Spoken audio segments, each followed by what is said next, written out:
真是一场精彩的对决啊！只是，最后谁赢了？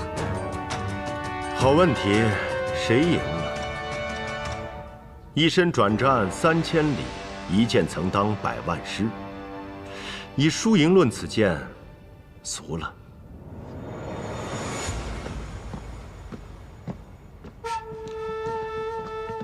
大师傅，大师傅辛苦了。技不如人，虫儿，大师傅这次没能帮到你。无妨，大师傅没有受伤就好。大师傅，我现在就派人送你回府休息。那你呢？我再留下看看。多加小心。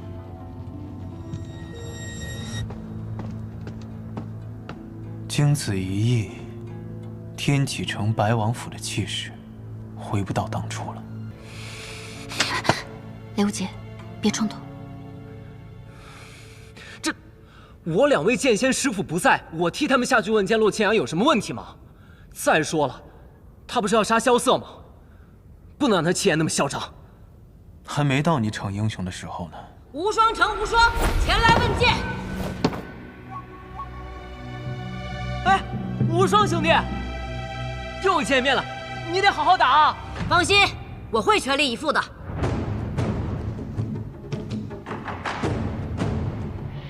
听说无双城出了一位新城主，年轻有为，但没想到会年轻到如此地步。想不到啊，这无双城主也来天启城了。是我要他前来的。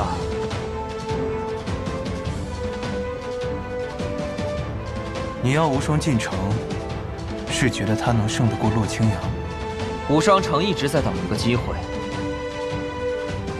我也在等一个机会。前辈，请赐教。能见到无双剑侠，洛某有幸。前辈也知道无双剑侠，据说我天生就是剑胚，也有人说。以剑论道。好嘞。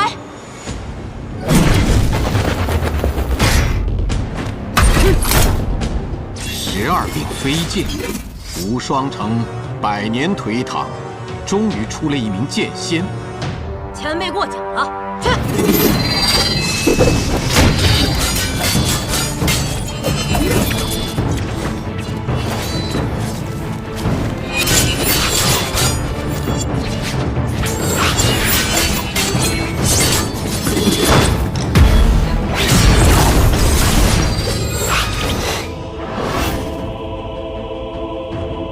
飞剑术确实是一门绝妙剑术，但作为一名剑客，若手中没有真正握住一柄剑，终究还是会差了几分火候。你若将你师傅的断水剑借来，或许能坚持得更久些。握在手里的剑，我也是有的。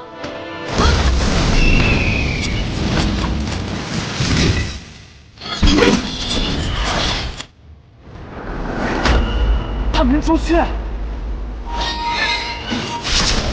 他这是做什么？大明朱雀分了12柄飞剑，都是鬼剑师打造的，需要以血喂养，所以大明朱雀还有另外一个名字——魔剑。果然是把好剑。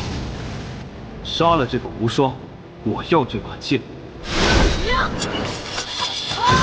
走。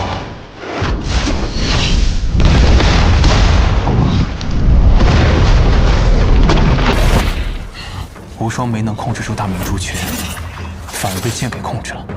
我无双怎么可能被柄剑控制？骆先生，如何？好剑，值得我出剑。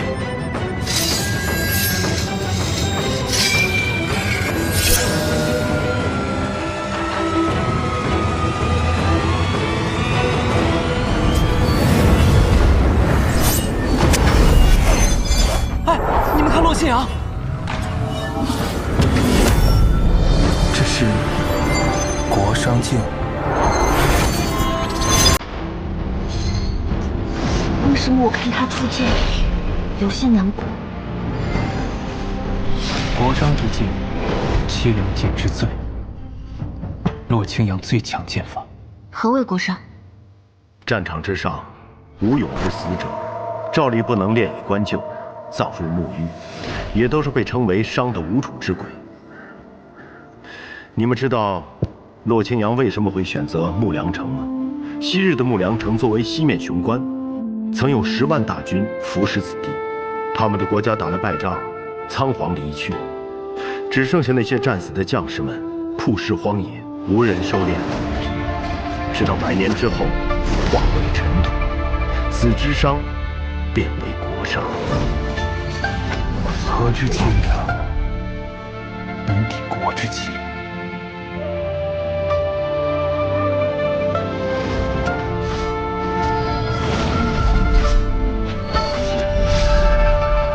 这便是传说中的剑士吗？那我便斩九歌，破凄凉。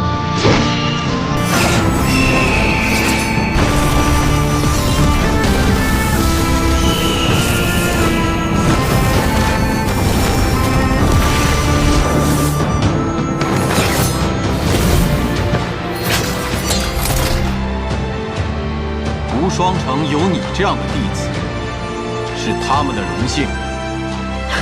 前辈之剑，不似人间之剑，晚辈大开眼界。他们俩这是战平了。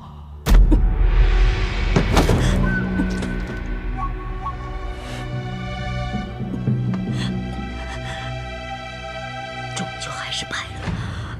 你若再修炼10年，或许你手中之剑真的可以胜过我。可惜了，今日便要死在这里。洛清扬要杀他。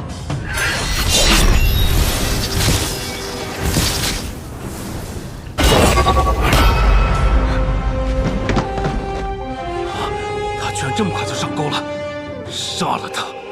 无极棍，我原本以为洛城主能有这样的修为，定是气宇不凡之人。可适才面对这样的良才美玉，洛城主又为何要赶尽杀绝呢？我自有我的理由。可今天这个人，你杀不了。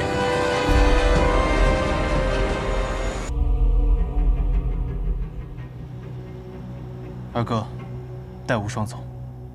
多谢。我应该谢谢你们。走吧。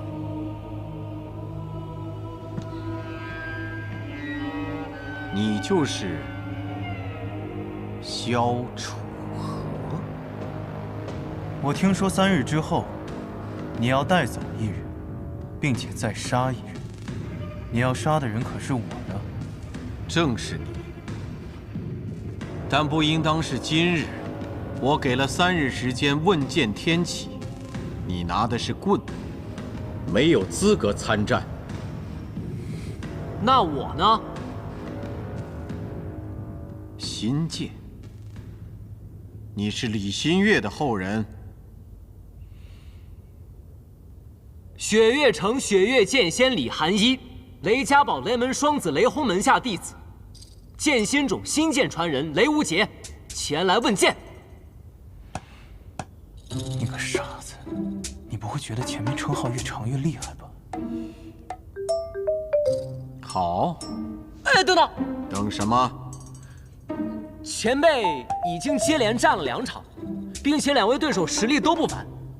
前辈虽然现在看上去并无大碍，但我相信体力一定与一开始有所不同了。我无妨。别说了，前辈有心让我，但我却不能接受。我辈剑士人人心诚，岂能愧对于手中之剑？刚才前辈不是说要在天启城多待几日吗？那么3日之后，等前辈休息好了，我们再来此地问剑。前辈，告辞，3日后见。走，快点儿。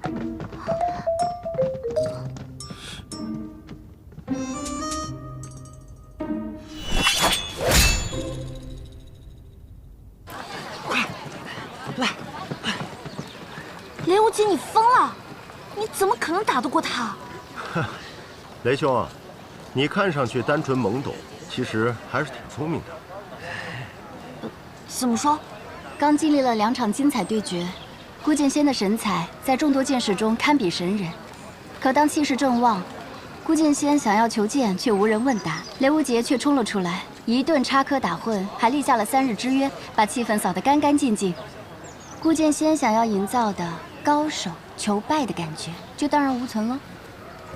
还是叶姑娘懂我。那3日之后怎么办？雷无杰，你又该怎么办？今天上场的这3个人，我一个都打不过，尤其是那个顾剑仙陆清扬，差距很大。你还知道？但是他一剑斩了永安王的牌匾，这是在示威啊！不管我们去不去挑战他，他都会上门。与其让他主动找茬，还不如我们先挑战，至少这样还能什么？还能出个名白。哼，你可真是个妙人啊！无妨，没什么大碍，好好休息一下就行了。多谢先生。谢谢先生。小无双，小无双，这些都是我从萧瑟的药房里带来最上好的补品。你也知道，他这个人小气得很，搞到这些可不容易了呢。你是来求教的，废话少说，直接问。你是想问洛清扬的剑？哎，是的，这正所谓知己知彼，百战百胜。你说我也不可能把剑法现在练得比他还强，但是我要从他的剑术里面找弱点，就能从弱点出发，出奇制胜，一招制敌。好，你问。哎，那我就问问你啊，他这最后一剑是从什么地方攻过来的？4面8方。好，那个时候，他的剑气何处最盛，何处最弱？无处不在。那这就没法聊了呀！这的确是这种感觉。跟洛清扬对剑和其他人对剑不一样，我们站在那片空地上，我却感觉我来到了一个新的地方。那个地方是属于洛清扬的，不对，是属于洛清扬的9个剑法。风是凄凉的，四处是苍茫的，我耳边隐隐有一个人在唱歌，而我有一瞬间很想哭。这便是剑仙所谓的剑势啊！他一剑便能画出一方天地，在那天地之中，他就是主宰。那就没有办法能破剑仙的剑势了吗？哼，每个剑仙都有自己的剑势，这就相当于一个小世界。你要想打破这个小世界，便不能顺其剑意而为，而是要反其道而行之。孤剑仙的剑势就是有那股凄凉之气。我明白了。孺子可教，竟聪慧至此。什么方法？我骂死他！这凄凉之剑，重在剑势。国殇剑一出，四面悲风，这是壮士高歌之时。此时气氛一到，我暴起怒喝：“呆！洛清扬，你这个老匹夫！你说你这个老匹夫没事来天启城瞎晃悠干什么？天启城发生的事与你何干啊？你早不来晚不来，非得现在才来，你还问见天启？天启城同意了吗？你把那牌匾也打坏了，你知道那牌匾有多贵吗？你给我滚吧你！”谢谢先生，你说我这么一骂，他还凄不凄凉的起来？凄不凄凉的起来？其实雷兄说的这番话，我觉得也是有一些道理的。谢先生，你不用顾虑这个傻瓜的情绪，有话直说吧。我不是安慰他，如果真的按照雷兄这么说去做的话，那么那股凄凉的剑势，的确是容易被挫败。当然了，骂归骂，骂只是一个辅助的作用，也不可能骂人就能骂成剑仙出来，对不对？哦，对了，你们家的剑心诀讲究的就是垂养剑心。若是你能够闭关2日，以纯粹的剑心修其一剑，也是有一线机会的。先生说的对，我也正有所考虑。那我们先行告辞了，3日之后还请先生前来观剑。萧瑟，你说我给我那套剑法取个名字就叫骂剑诀怎么样？骂着骂着就把剑仙给赢了，是不是很霸气啊？但是我觉得我骂的也还不够霸气。你文字好，帮我想想吧。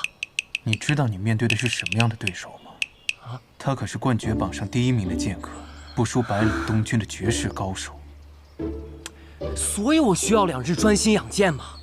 哦，对了，萧瑟，我昨天只跟他说了3日之后见，却没说什么时间。算了，那我就干脆后天傍晚再来，这样都给我时间养养剑。你听懂我说的话了吗？哎呀，你放心吧，我没疯，我有我的剑，也有我的骄傲，我去学养剑心去了。这次看我一剑成名。去吧。走这儿。他要入剑心。不错，当年新月姑姑便曾养剑7日，最后1人1剑杀入法场。那他这样对抗洛清扬，有几分胜算？1分。比我想的还好些。都不到。你能不能一次性把话说完了？萧瑟，你应当劝劝雷无节。昨日无双差点死在顾剑仙的手下，他若知道你们的关系，想必要下手的更重一些。雷无节好歹也是雪月剑仙的弟弟，5大剑仙情谊深浅各有不同，但总归还有些惺惺相惜。就冲这一点，洛清扬应该不会对他下死手。这个傻小子，明知道要吃苦头了。或许这一战对他有益吧。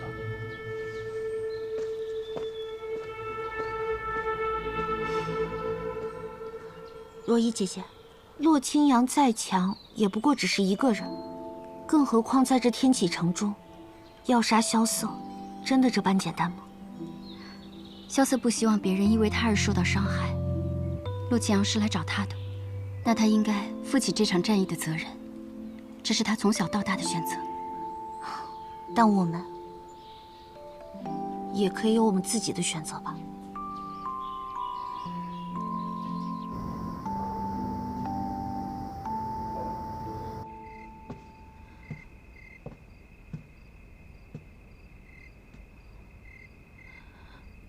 韩姨，你怎么突然从剑仙冢回来了，也不提前打个招呼呢？我怎么睡着了？你怎么突然反问我了呢？现在天气转凉了，当心染了风寒。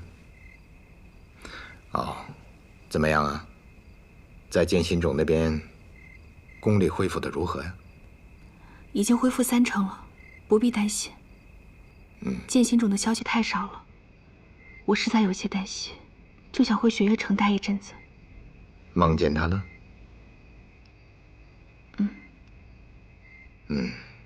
此刻若有他在的话，或许天启城的事情会变得简单一些。毕竟是我们雪月城的女婿了，应该替我们去打洛清扬。我听说洛霞她走了。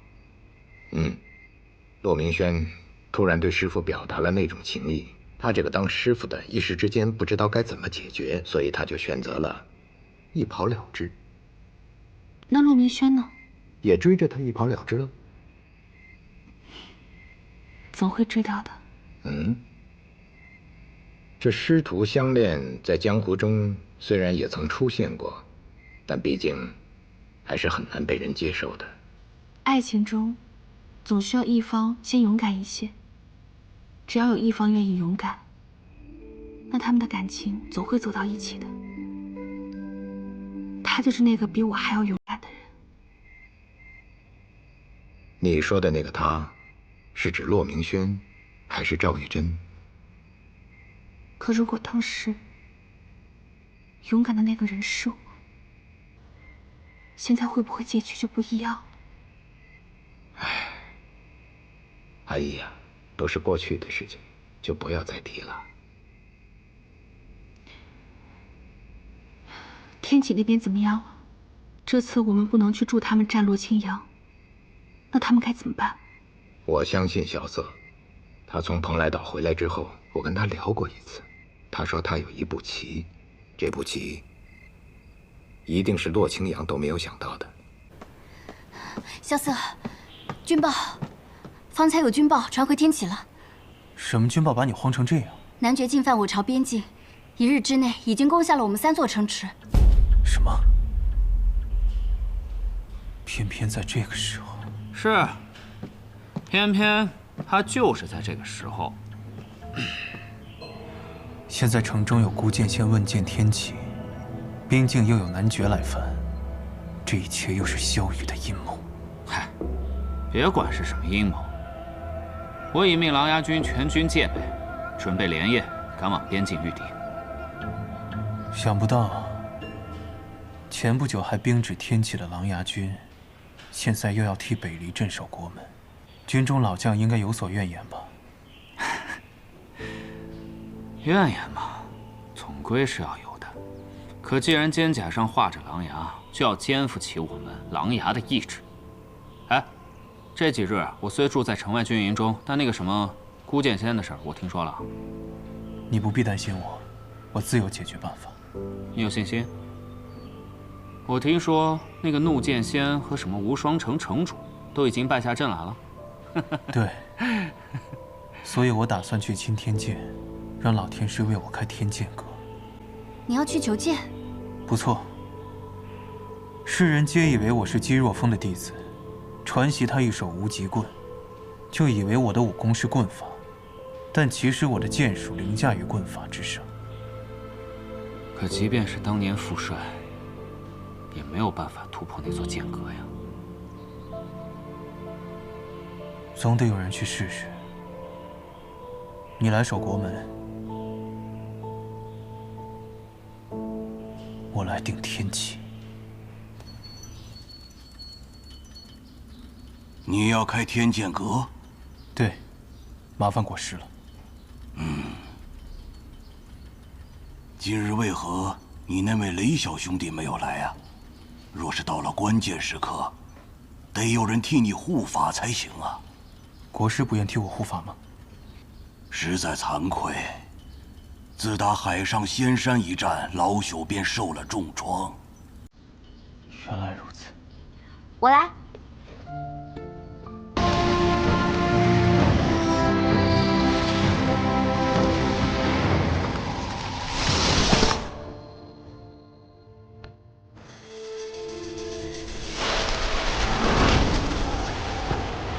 你已经拒绝了他，为何此刻如此重要？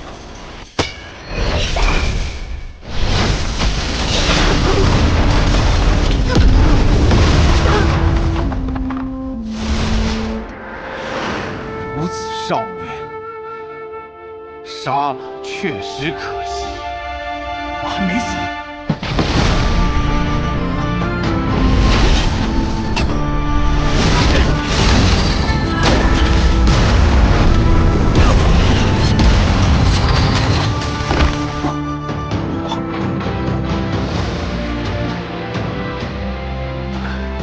后一柄剑断了，战天下之心，不如守天下之志。看来是我狭隘了。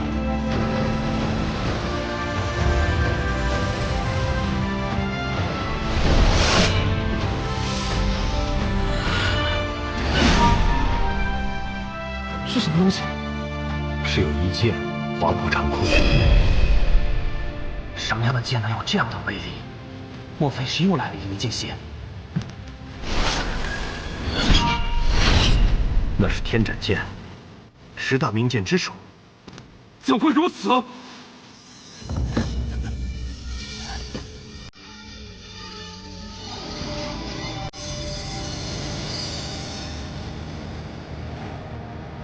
既然天选我，那我就应天。天斩！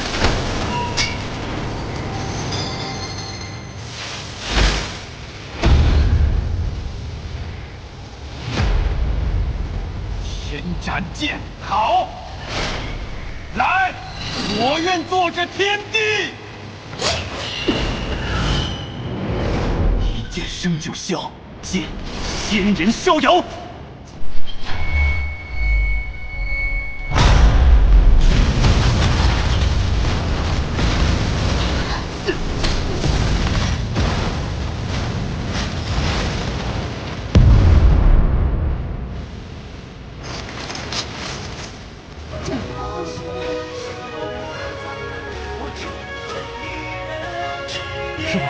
谁赢了？陆清扬要做那仙，而萧瑟也真的斩了那天。萧瑟，萧瑟！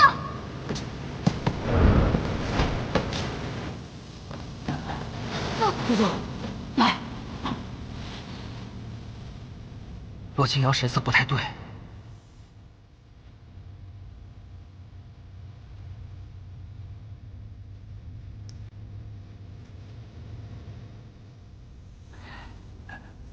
我已经没有力气再挥剑了。若是洛城主想无事伤势继续一战，至少有一半人会死。这样你想带的人就带不走了。现在轮到你做选择了，顾剑仙，洛清扬。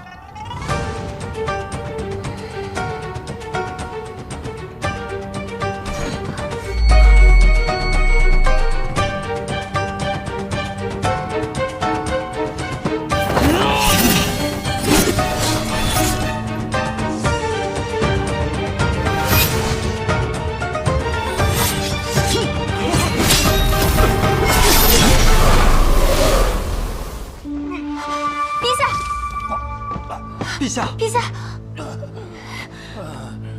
陛下，怎么会这样？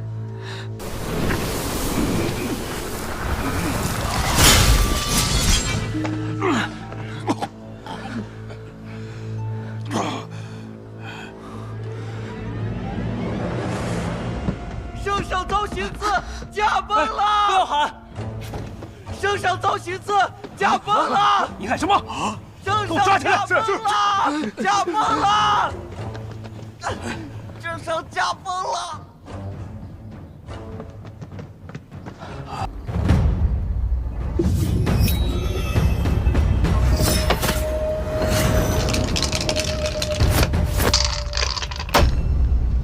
隔空起雾，这种江湖术士的小把戏你也用？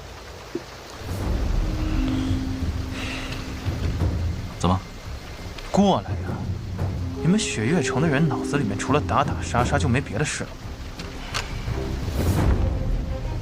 一局定输赢，你们赢了我走，我赢了把东西留下。听上去倒是很公平。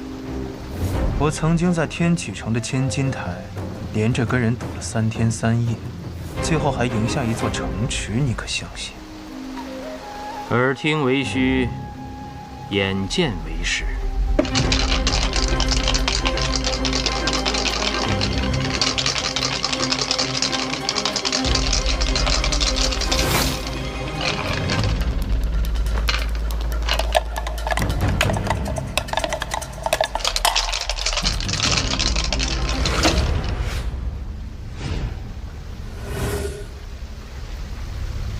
公子既然能赢下一座城，那么5-6来打。所以你们这些江湖人啊，就是没有情趣。所谓赌局，最好玩的乃是一个“赌”字。可若是提前就把结果都料到了，那这赌局还有什么意义呢？那你说，压什么？我赌5-5-6。到。你，好，压定离手。不好！碎空石，中招的人外表毫无伤痕，五脏六腑却会被全部震碎。这头中里的头子恐怕已经……当然不好。既然是赌局，哪有那么容易？公子要改吗？改。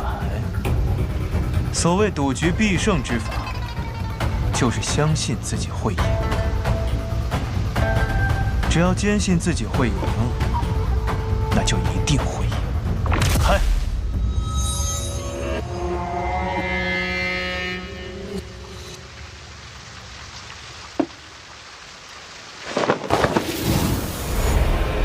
5-6。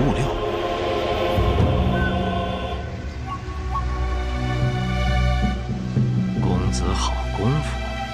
不才不才，一个小戏法罢了。我可不会无过。不会无过，接下来的路可都是险路。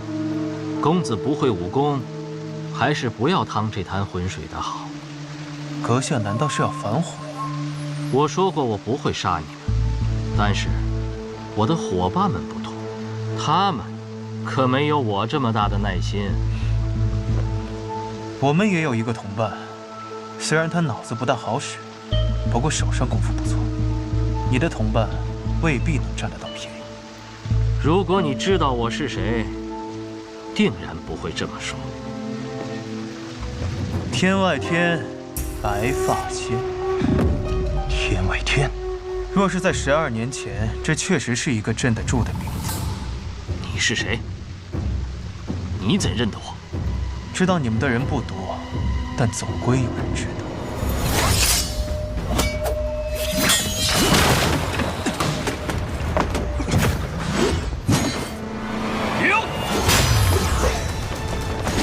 想不到，天外天的人还敢出现在这里，你们忘记了曾经的约定了吗？无双城的卢玉宅，想不到你们也来了。当年，无论我们之间怎样争抢，黄金棺材绝不能落入此人之手。那黄金棺材之内的事物，原本就属于我天外天，想拦住我？世间武功分为9品，9品之上有4大境界，分别是金刚凡境、自在地境、逍遥天境，以及只有传说中的神游玄境。这白发仙武功已融入了逍遥天境，天外天，果然名不虚传。这天外天究竟什么来历？天外天的名字你可能没听过，不过他们的另外一个名字你一定知道。魔教，魔教。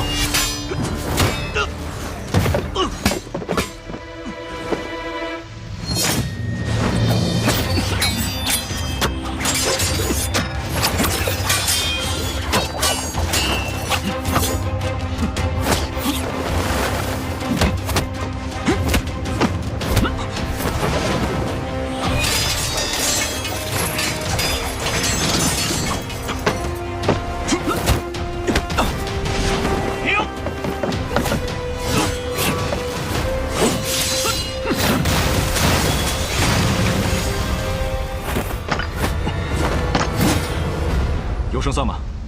要不是他手下留情，刚才那一剑，咱们已经……都是故人之后，看在你们师尊的面子上，我不会杀你们。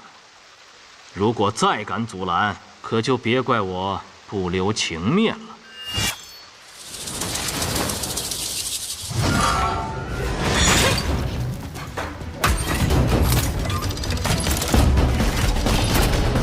云霜。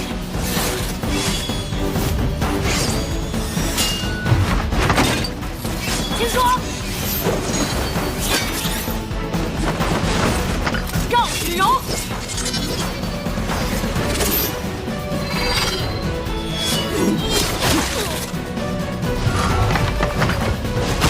月如印，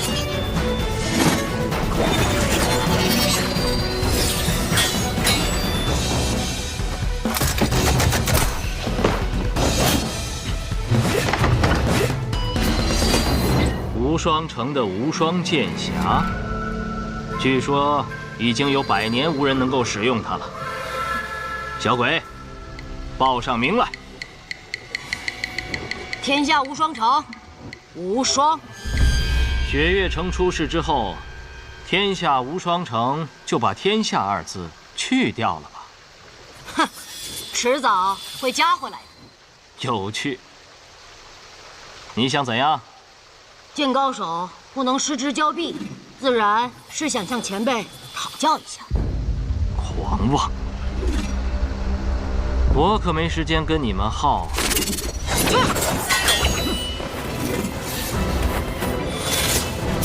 别跑！无双，回来！追！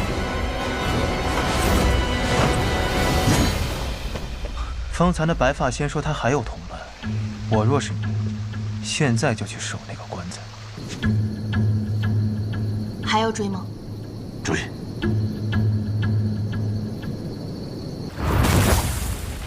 这是雷无极的霹雳刺。我乃江南霹雳堂雷家雷无极，还有不怕死的要上的吗？上！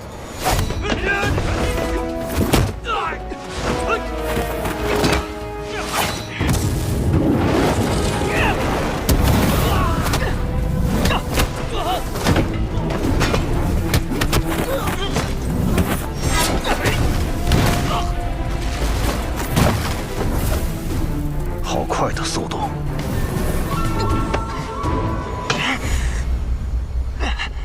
雷家的火灼之术，难怪。上！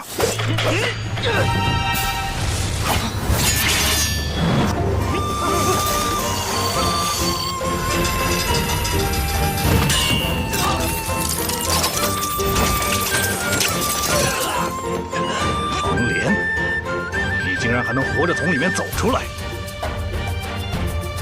怎么样？这功夫我也是刚练成不久，还不够熟练。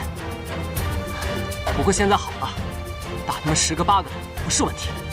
哼，火灼之术乃是燃烧自己心中之火，短暂获得神力之术。你这新柴又能燃烧多久呢？哼，打你们这些不人不鬼的家伙，足够。好大的口气！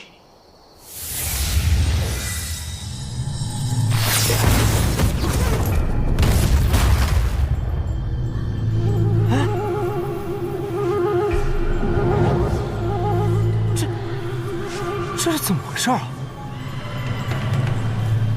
居然是这种邪术！邪术？什么邪术？你看，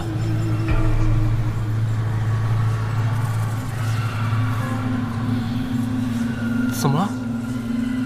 你觉得有什么异样吗？好大的月亮，倒是像纸糊的一般。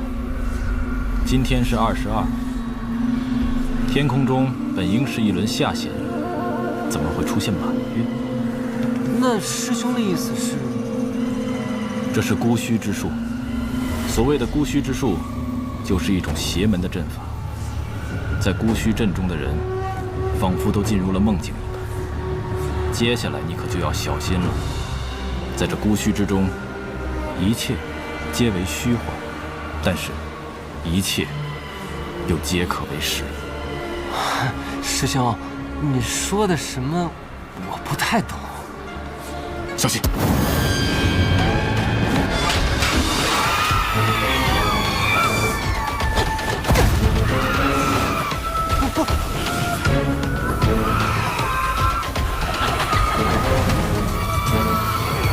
师兄，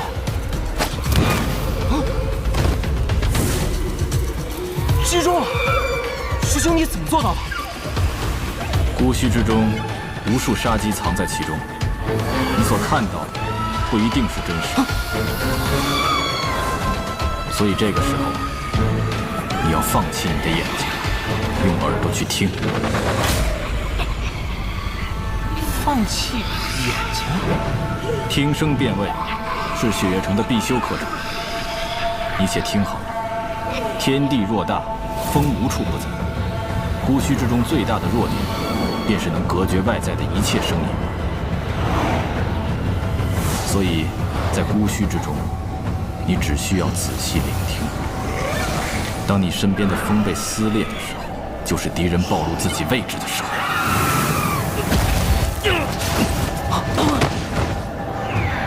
听风。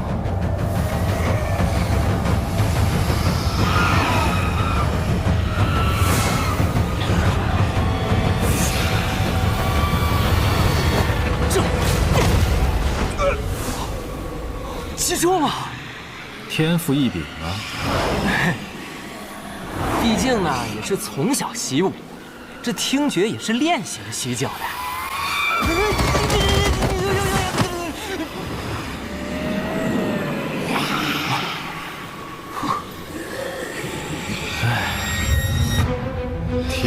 便为账目杀人。若是以为这样就能破了孤虚之阵，也太天真了。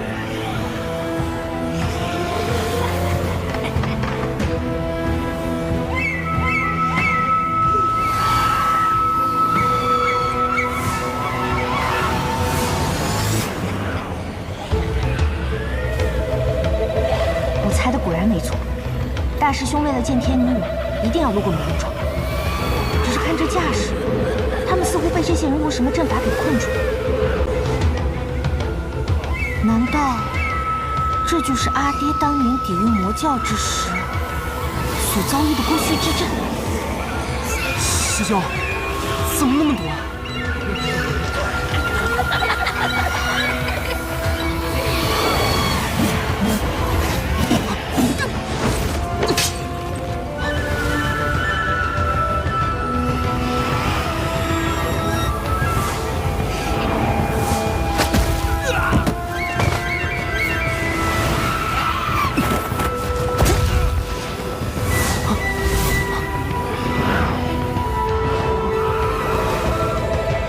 现在该怎么办？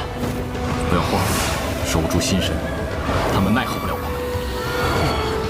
只要拖住你们，等到白发仙大人回来，看你们能翻出什么花样。阿爹跟我说过，孤虚之阵靠的是阵法和后音的结合，只要动其一，便能破其阵。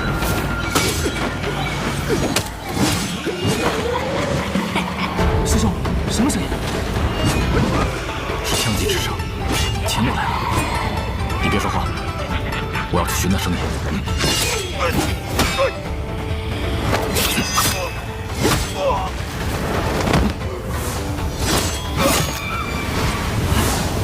阵破！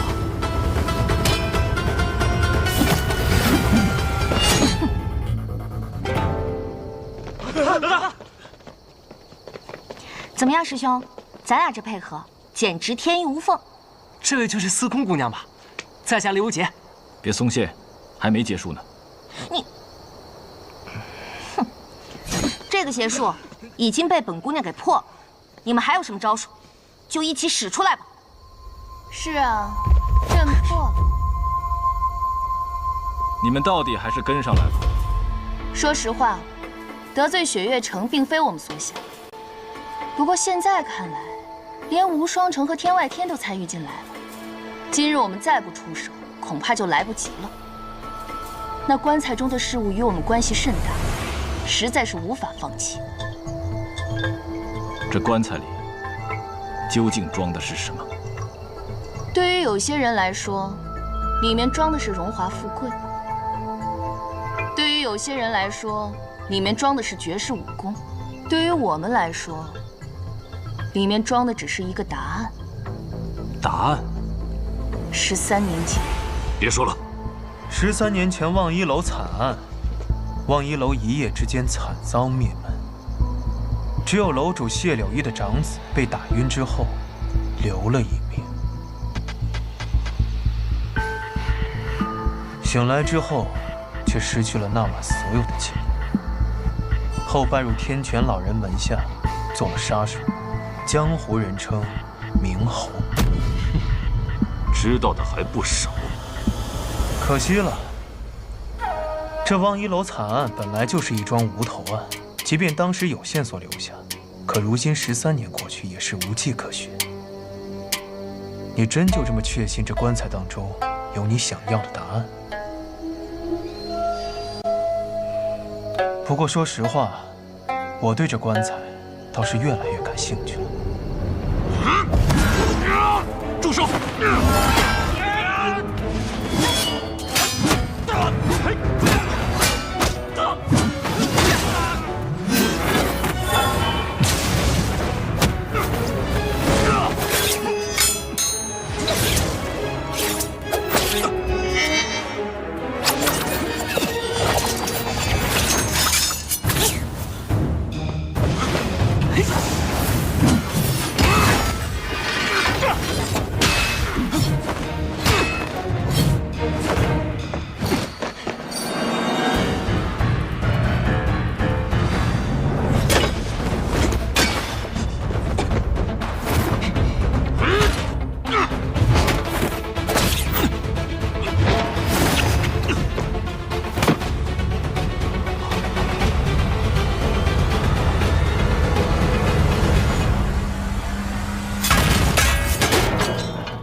这事越来越有意思了。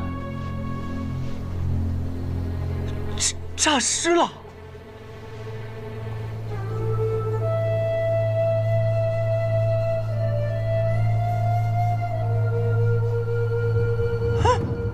还是个和尚，还是个活和尚。没有结巴，不是和尚。先把他带走再说。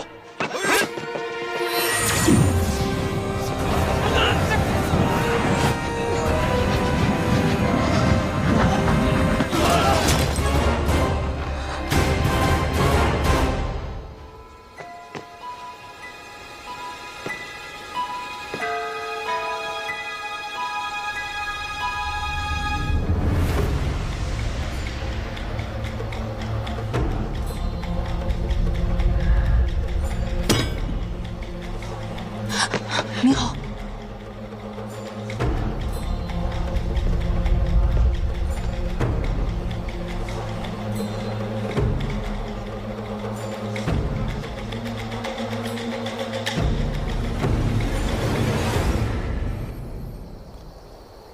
我见过你。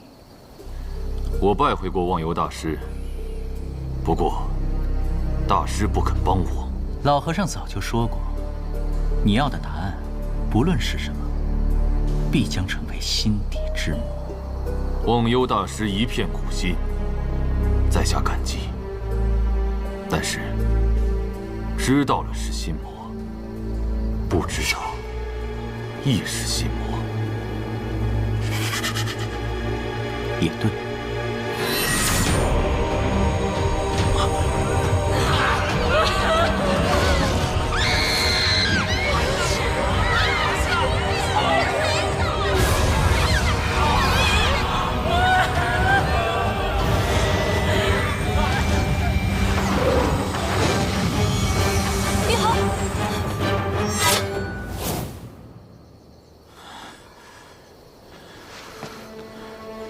你还好吗？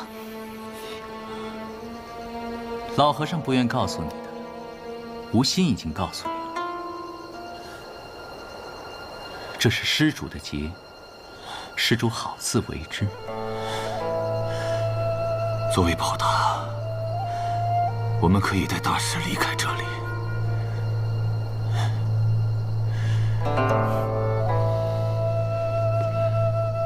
这是我自己的劫。你们走吧。走。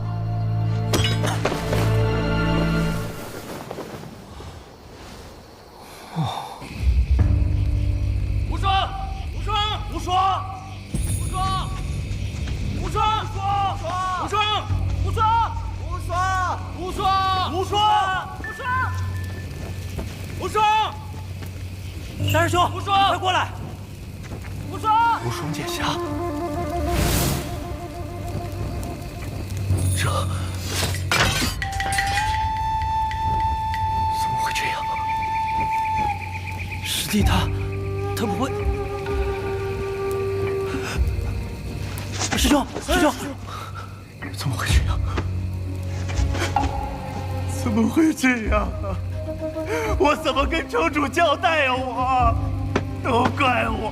师兄，都是我逞强，把无双师弟给害死。我的师弟啊！师弟！啊，你们怎么来了？啊，那家伙跑太快了，我追累了就睡着了。我打死你！我打死你！我打死你！大师兄，别动！别动我！你冷静点，大师兄。我过来，冷静，过来。冷静，罢了，此人武功极高，一不小心就把你弄死，没事就好。那咱们现在干嘛？就算现在再回那美人庄，也够呛能抢到那东西了。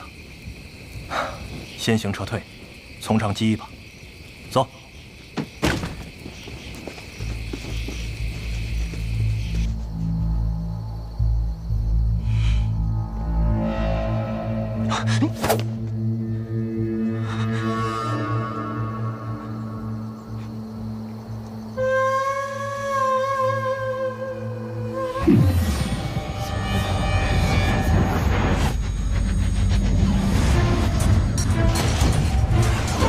别，不能看他眼睛。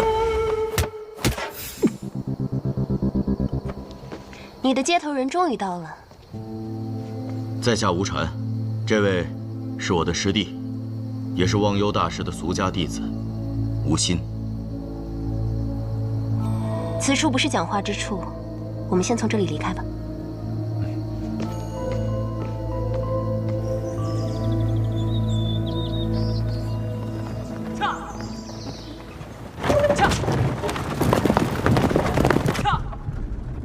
莲，你不是最喜欢吃桂花糕了吗？啊，这是怎么了？我喂你。有人在，别闹。假正经。话说，你为什么要跟过来？我看上这位公子了，不行吗？对了，唐莲，我收到来信，雪月城受九龙门托付，派了你来护送师弟与我碰面，并未提及这几位朋友。请问他们是？这位是枪仙司空长风之女，司空千落。在下江南霹雳堂雷家雷无极。驾！我只是个小客栈的老板，同外面那个雷门的小兄弟一同去雪月城办点事情。这位是美人庄天女蕊，此次他们二人与我同行。那你的师弟为什么会躺在黄金棺材里啊？这黄金棺材乃寒水寺镇寺之宝，可压制所躺入之人的浑身内力。压制？我师弟修习罗刹堂32秘术，大觉师傅觉得师弟十分危险，故要求以黄金棺材为压制来护送。传闻罗刹堂的秘术，习得任意一门便能身具神游。想不到你的师弟竟一下学了个全。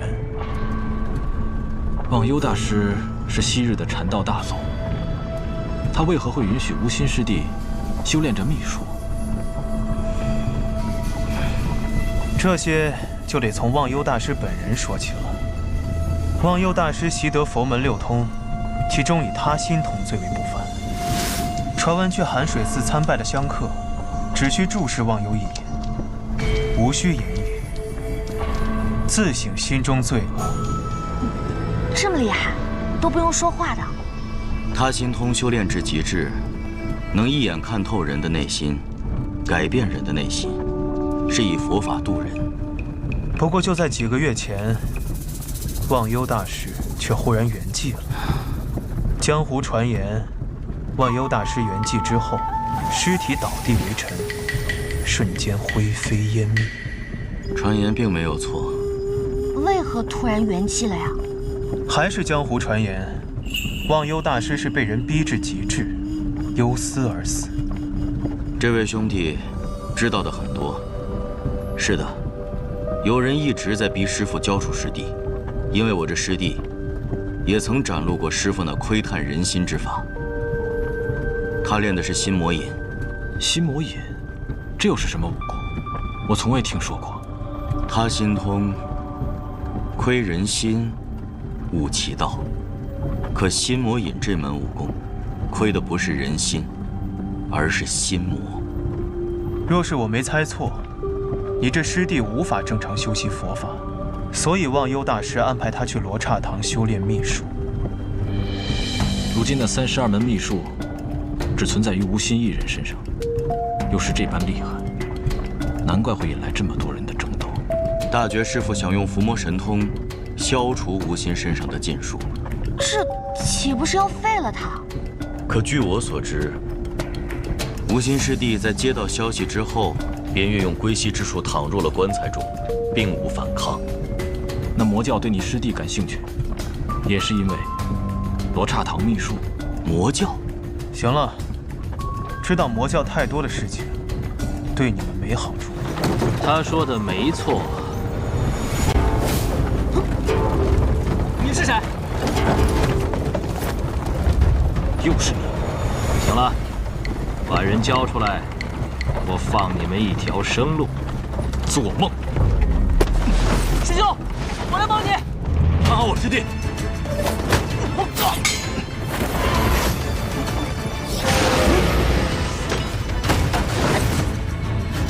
你不去帮忙吗？我又不会武功。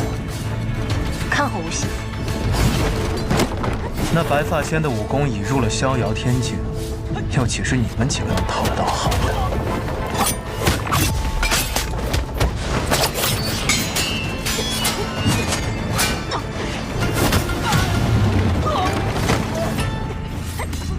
哎，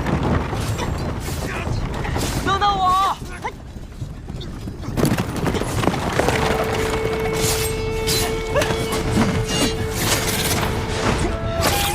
哎，等等我，我还没上去呢。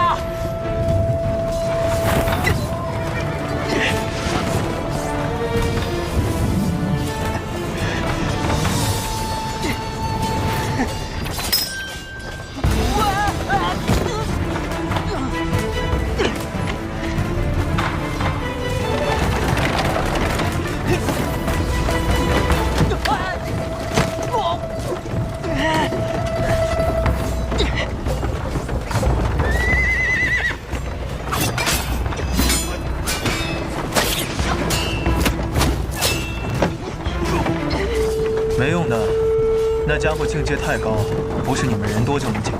那怎么办啊？用这个呀。你知道那个是什么？像这种形状的火器，应该是雷门的麒麟火牙吧？那可是号称麒麟一怒，剑仙不出的大杀器。那玩意儿制作方法早就失传了，现在仅剩那把还在门主手里，怎么可能给我呢？啊，不对，这事门主好像不让说。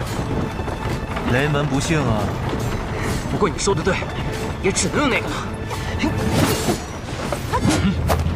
我不想和你们几个晚辈纠缠。再说一遍，把人交出来，我的耐心可是有限的。让开！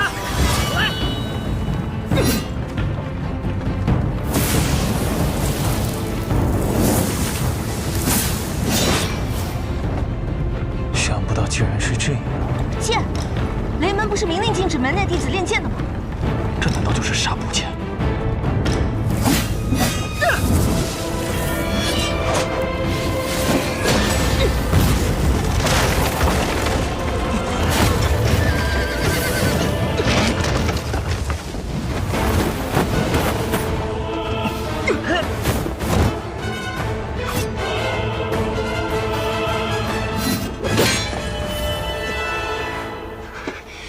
长剑纱布，你是雷轰的弟子。好啊，一个个的当真以为我不敢杀你们。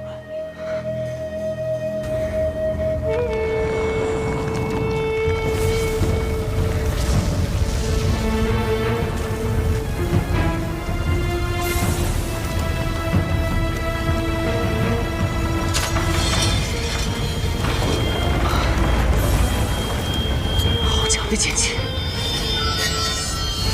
看来他真的是动怒了。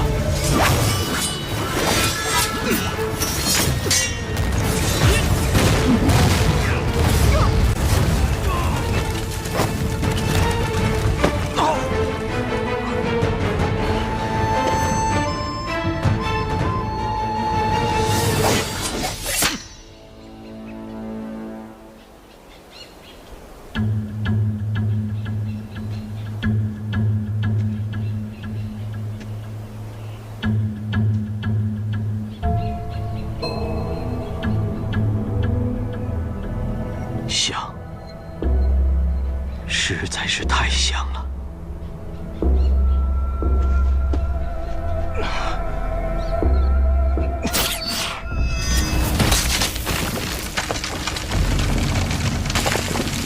霜叶红，想不到你伤得这么重，还能有这样的手法。唐门这一辈中，你能排进前3了。你有没有听过一句话？什么话？3步唐门，1步阎王。看来我还是小看你了。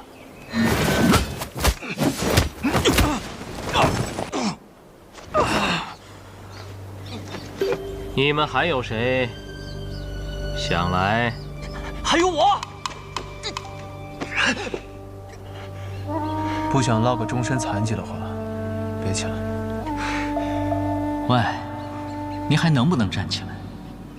别看了，只有你能听到。如果你还有一点力气的话，那就站到我的面前来。还看什么？再看那个白头发的家伙就要把我带走了，赶紧的，站到我的面前来。唐莲，我本不想杀你，你又何必逼我？还有多少暗器？透骨钉、铁蒺藜、龙须针，你只有一击的机会，全部放出去。万术飞花的手法不是每个唐门人都能掌握，但你是唐莲，你一定没问题。既然你执意如此，那就再接我一剑，就是现在。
你没有让我失望，不过这种程度还是挡不住他多久。